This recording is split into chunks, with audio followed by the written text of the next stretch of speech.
back, football fans, to the Fantasy Football Following YouTube channel. This is my Week 8 FanDuel lineup. Starting off at quarterback, I have Andy Dalton at $8,100. He had a tough stretch against Buffalo and Seattle before the bye, but still scored 20 points in those affairs. Dalton continues his dominance against Pittsburgh in a high-scoring affair. Next, I have Chris Ivory at running back at $7,700. He's been a beast this season, and he scored a lot of points for me and you guys, of course.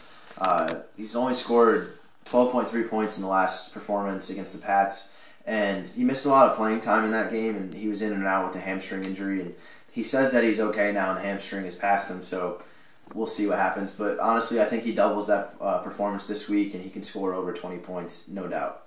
Next, I have Darren McFadden at running back at $6,400. After the Cowboys lost Joseph Randle, McFadden has been named the starter, and in Randle's absence last week, McFadden rushed 29 times for 152 yards. I'm expecting big things out of Darren McFadden for the rest of the season.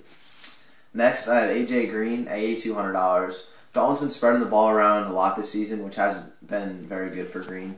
But I see a 30-point performance coming. I mean, it has to happen soon. Why not against Pittsburgh, where there'll be a lot of points scored?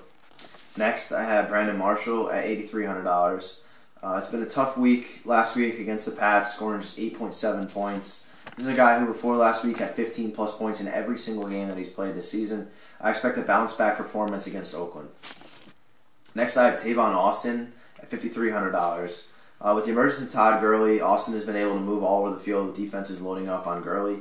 Before Gurley emerged as a dominant running back, there was nobody there. I mean, they didn't have much offense. They knew Austin was going to get the ball, and he was bottled up most of the time. He had his moments, but defenses basically were keying up on Austin and destroying him. So, I mean, he's had 3 touchdowns in the last 3 games, so it's obvious that it's actually changed some things. Also, I think with Tavon Austin in your lineup, you're going to get the possibility for a return touchdown. And as well, I have the St. Louis Rams defense, which is going to help you with a stack in that light as well. Next, I have Tyler Eifert at tight end at $6,000. He's proven to be one of Dalton's favorite targets. He's had 3 touchdowns in the past 2 games, which is proving that. And I think that in this game, there's going to be a lot of scoring, like I said earlier. And I think Eifert will score a touchdown or 2 as well. Next, I have Blair Walsh at kicker at $4,900.